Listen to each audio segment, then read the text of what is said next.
Hello, everybody. Hello. I'm happy because I got fed.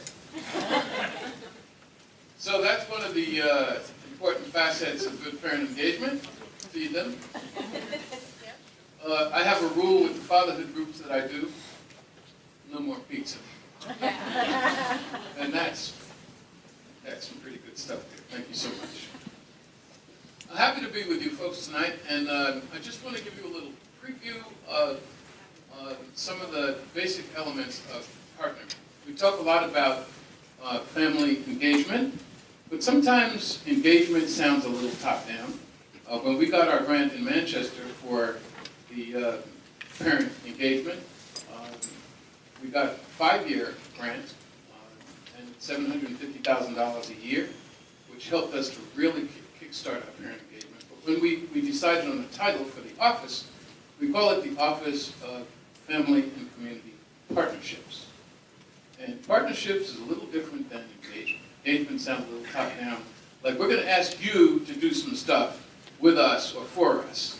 But partnership is a whole different ball of wax and much more intense and much more focused.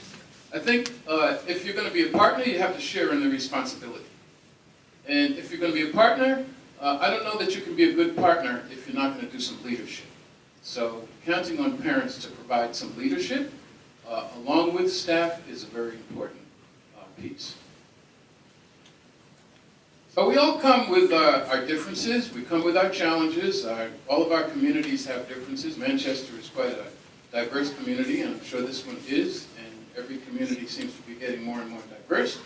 And it's a good thing. We get to learn more about each other, and so we come in with this, what I call an iceberg. And this is the part that we see right up here, right? That's the part that we see. And a lot of times we make judgments based on what we see.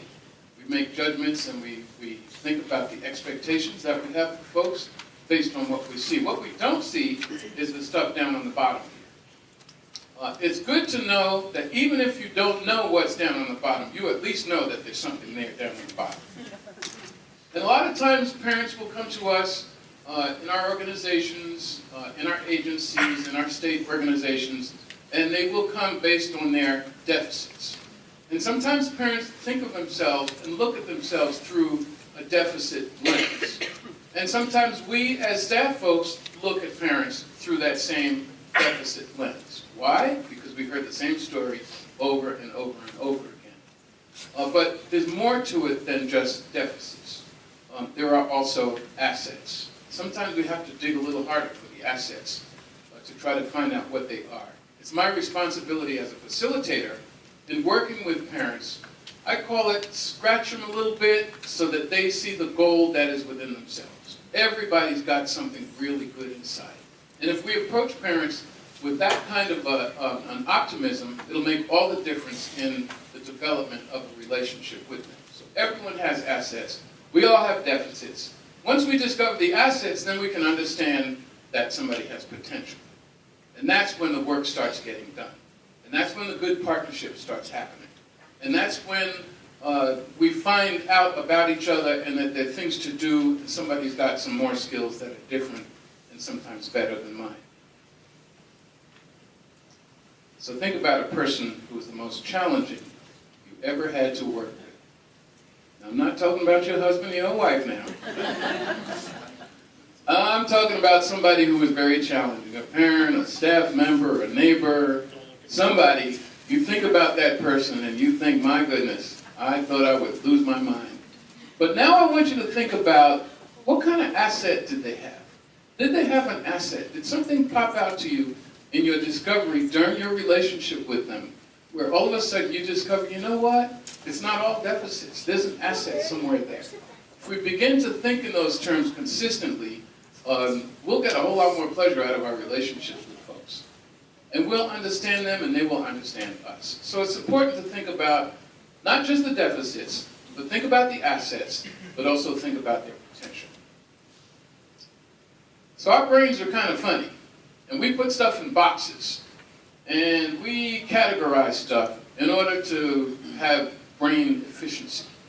And so we have a box where we might put some smart people in, some dedicated people, not listening people, some people who can't learn, or some people who we think are poor. Sometimes we make that judgment looking at the top of the iceberg, and we haven't really seen what's going on inside. And we can't really get to that level until we develop a relationship with them. So my thing is, challenge the box. Your first impression might not be an accurate impression.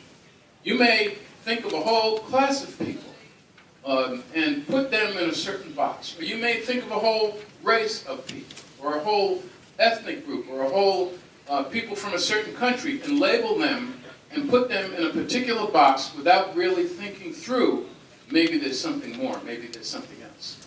So challenge box. Our brains work efficiently for that reason. If we hear something over and over and over again, we have an obligation to protect ourselves, and we may just think that, you know, that one belongs in that box. Challenge the box. So here's the essential thing about partnerships, and that is that we do an asset valuation. It's a constant, it's a conscious decision to do an asset valuation when you think about someone. To focus on the assets and to think about the value of those particular assets. And then to do some trust building. And that involves time, and it involves a relationship, it involves experience. And then to do some relationship development. So those three things are very important if we're going to do partnering really well. Asset valuation, trust building, and relationship development. If we can't do those three things, then we're not going to have a good partnership. So without anything, within any kind of relationship, you think of, oh, I don't know, when you first, thought about getting married or was in a relationship with a friend and, you got to know that person, you're not going to skip over any of those steps and then have a great relationship with them. You've got to go through that. What do they bring to the table? What's my relationship going to be like? Can we trust each other? And does that trust build? And can we continue to develop relationships? I'm going to do a video, and it's about 5 or 6 minutes long. I don't know if some folks may have seen this or not, but there are two women in this video, and one is an elderly woman named Gladys, and she has been nonverbal for years. And she has gotten into this mode where she just does repetitive motion. I read recently that in nursing homes, 70% of what elderly people hear is negative. Don't do this, why did you do that, or stop doing this, or when are you going to do that? 70%. And so she shut down. And then the other woman, Naomi, is Jewish, and she runs the development center there, and she's going to try to do a relationship with Gladys. Here's what I'd like you to look for. I'd like you to think about the challenges in the formation of the relationship. I'd like you to think about the challenges and the differences between the two women. And I'd like you to think about their strengths. What are their strengths that each one of them brought to the table? And then finally, there's some great guideposts to relationship building in this video.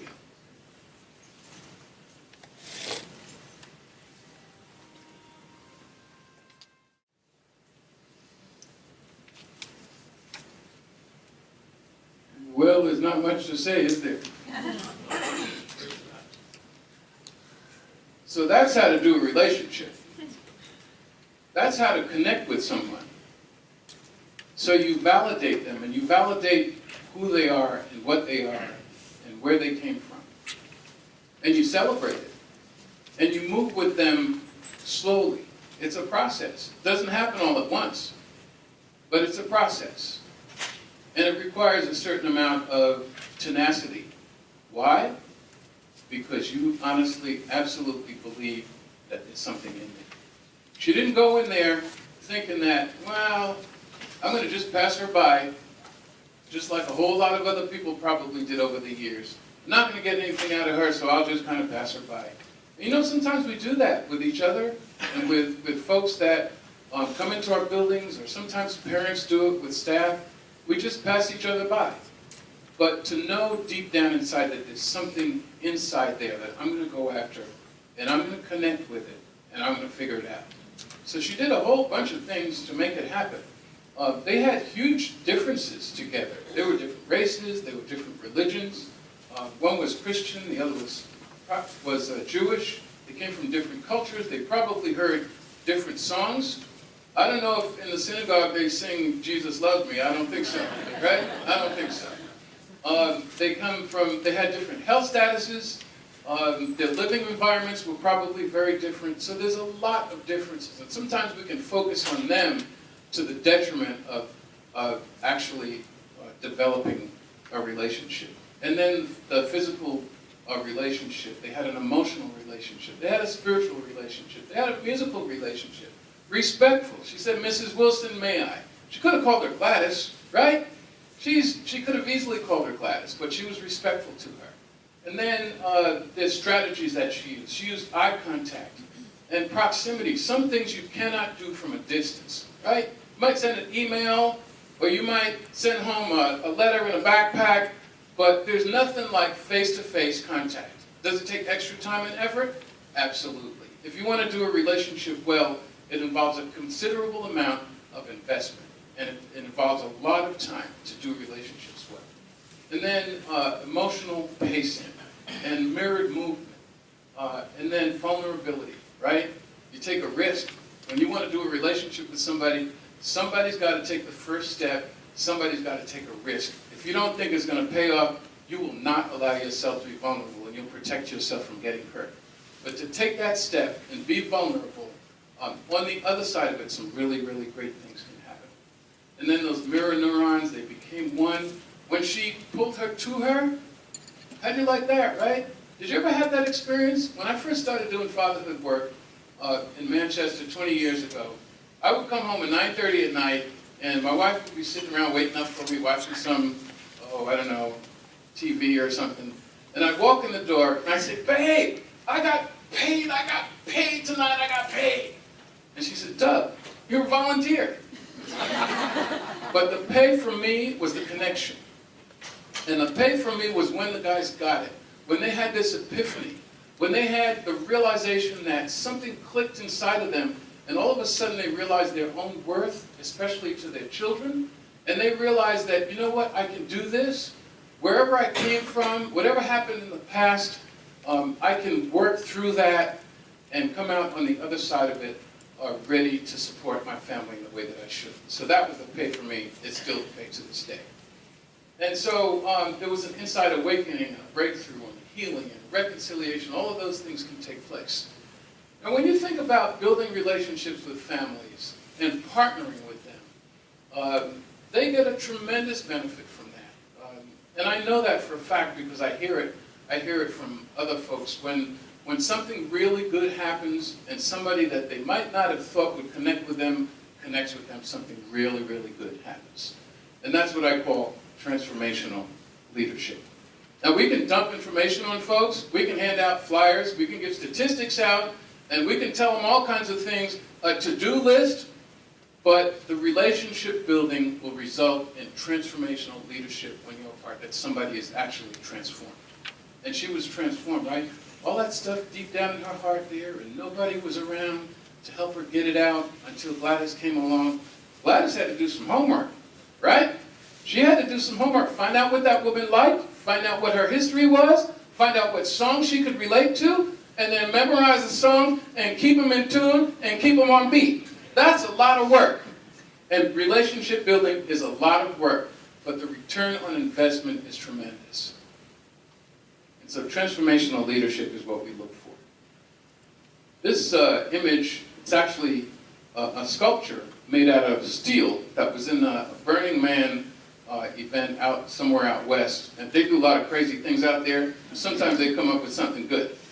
And this demonstrates two adults, and inside each one of them is a little child. So no matter how much we may oppose each other, or don't get along, or don't connect, there's a little child inside that really wants to connect with everyone. There's a little child inside that really wants to connect. And in order for that to happen, we must be vulnerable. So vulnerability is the price that we pay to establish a relationship. Who's going to kick it off? Who's going to start? Say, well, it's the responsibility of the school system to get everything going. Yeah, sort of, kind of, but parents have a responsibility as well. And that is to respond, recognize what their own worth is. Sometimes parents are their own worst enemy, like, I can't do this, I'm not able to do that, I'm not that smart, I didn't go to college. Cut it out. You've got all kinds of good stuff inside of you. And you have a relationship with your child that's very different than anybody in the school system can have. And there's really, really some important stuff going on there. And to celebrate that, celebrate yourself and what you're doing is really important. So here's two quotes. Brene Brown, I don't know if you've ever heard of her, but she's great. She's got some videos online and she talks a lot about vulnerability. But this is what she says. Vulnerability is the birthplace of joy, of love, of belonging, of creativity, and of faith. So something happened when Gladys allowed herself, when Naomi allowed herself to be vulnerable, there was a big payoff for it on the other side. We don't know how it's going to work out, but if we really honestly believe that there's something really great in there, we'll be ready to partner. And then asset valuation is relationship glue. If we can celebrate each other and understand assets and affirm those assets, even if they're very different than ours, then that's relationship glue that holds us together. First one was by Brene Brown, and the second one was by me.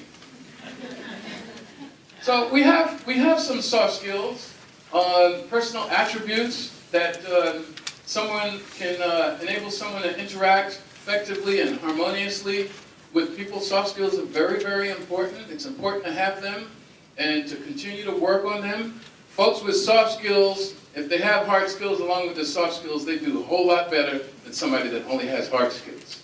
Cooperation, persuasiveness, emotional control, patience, the listener, leadership, humor, empathy, salesmanship, resilience, negotiation. All of those things are soft skills that we can use in our relationship with each other. But then there are hard skills as well, a person's technical set of skills and the ability to perform specific tasks. And there's a list of what those hard skills are. So we need both.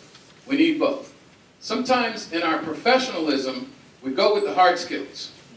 And we don't realize that what we need to do is use the soft skills, because the soft skills grease the skids for the hard skills to work. Right? You connect with the soft skills, and then the hard skills come along. So I like this guy, Dr. Mark Brady. He has a blog. It's called The Flowering Brain, and he talks a lot about young children and their brain development and things that will support good brain development. And so the big question that the brain always asks is, are you there for me? Are you there for me? Every juncture, it's asking that in utero, right? First month, second month, third month, fetal development, proper nutrition for mom, exercise, nutrition, stress management, the kind of things that mom needs, prenatal visits, the kind of things that would support the development of the fetus inside of her. The brain of the child is constantly asking, are you there for me? Are you there for me? Are you there for me? I have a feeling that they're asking Dad that question too, in utero. So Dad, are you there for me? Are you giving Mom foot rubs? Are you rubbing her back? Are you getting pickles and ice cream from 7-Eleven at 3 o'clock in the morning? All of those kind of things. What kind of supportive environment are you engaged in that will help Mom do her very best for my life? Are you there for me? Are you there for me? And then when the child comes out, same questions. When they get to be, from 0 to 3, when all that cognitive stimulation needs to take place for proper brain development and use of words, millions of words children need to learn in order to start recognizing the words and read well. And then when they get to 3rd grade, they go from learning to read to reading to learn. Very, very important steps at every juncture. Are you there for me? And our responsibility as parents and as community is to answer yes. One more short video. Else than me. Mom, are you ready to be his friend?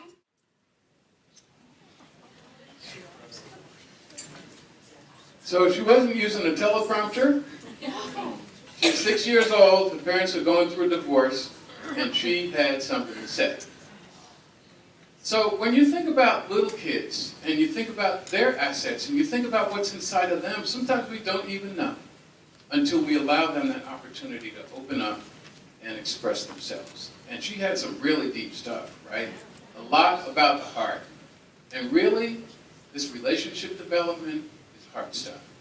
If your heart's not in it, you won't do it well. But she wanted everything level and steady. She wanted balance. She wrote a prescription for the kind of environment that will support student success, family success, and academic, emotional, social, all that list of things that Kim read. All of those things, she wrote the prescription for that. She sounded like a marriage and family therapist, didn't she? And yet she says she's talking about monsters. So she's using a metaphor about how the world will be if we don't get it together. If we don't get it together and fix relationships and do it really well, it's going to be like monsters and nobody else is going to be here. But she's in it too. She had an element of humility even in her voice. How fabulous is that? We need to listen to our little kids more too. And also make way for that little kid that's in each one of us. That when we just showed you with that hard steel and those little kids inside, find a way to let that little child within you express itself. So I do have a father-friendly site audit, and if you would like a copy of it, I can send it to you, pretty easy to follow. Makes you think about fathers and their place and the importance that they are to children. Look at it from a child's perspective and how very important they are in the lives of kids. And it talks about your staff attitude and the policies you can adapt and practices, physical environment, how important that is, that it looks father-friendly. So send me an email. My information is on that handout there if you'd like to receive that. But here are a couple of tips. These are hard skills stuff. So planning committees for an event, make sure you have parents on there. If you can invite parents, have parents on the committee, and you'll get some fresh eyes on it that will help support what you're going to do in a better way. Date and time convenient for most. Go outside the school occasionally. Go to a different spot. This is a great spot in here. It feels like you could have a wedding inside here. Right? Great food, great company, a little music. Yeah. And so go outside the school. Clearly, simply, briefly articulated goals in writing, but remember, every single event that you do should have a link to learning. Sometimes we do these little feel-good events, and there's no link to learning on it, and parents go away feeling good, but they haven't learned anything. You've got a captive audience, you can give them something. Give them some kind of paper, have some kind of conversation with them, and have it be a link to learning for their children. And then the flyer, you know, guys don't do wordy flyers. We do bullet points. We don't read a lot of stuff. So bullet points, right to the point, is really good. Media, expand your horizons. Sometimes we think that, well, that's for the young folks, but this is the way people communicate today. So take advantage of all the media that's out there. Create a buzz. Make sure that when you do events, everybody knows about it. And everybody can be an ambassador and a supporter and a recruiter for your events.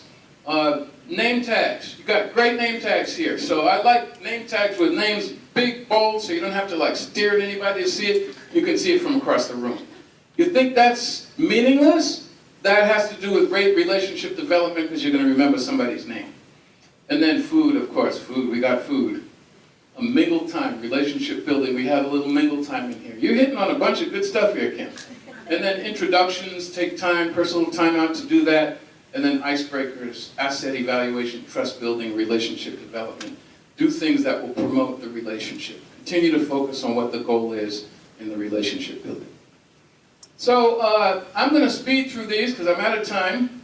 But there's some things that are really important to do personally, both as parents and as staff and as community, that we get ourselves in order so that we can really serve our children well. We have this one small window of opportunity, and then before you know it, we were just talking about it over here with Kim's parents, they're up and gone, right? And we've done our best if we have. If we could have done more, we should have done more. But we have this one small window of opportunity to impact their lives, and let's really do a good job and put the pedal to the metal. And do all these good things. Exercise your faith, find a mediator, work hard, never go up. And look in positive directions, and you will end up going in positive directions. And then the impact on children will be exactly what Tiana explained to us, that it'll be a calm, predictable environment. You'll see relationship development. You'll have a sense of safety and security and comfortable and long-term relationship goals yourself. All of those things that we're creating this environment for our kids to succeed. The scary part of being a parent is that you can set a child up for success, but you can also set them up for failure. And then finally, some personal things, right?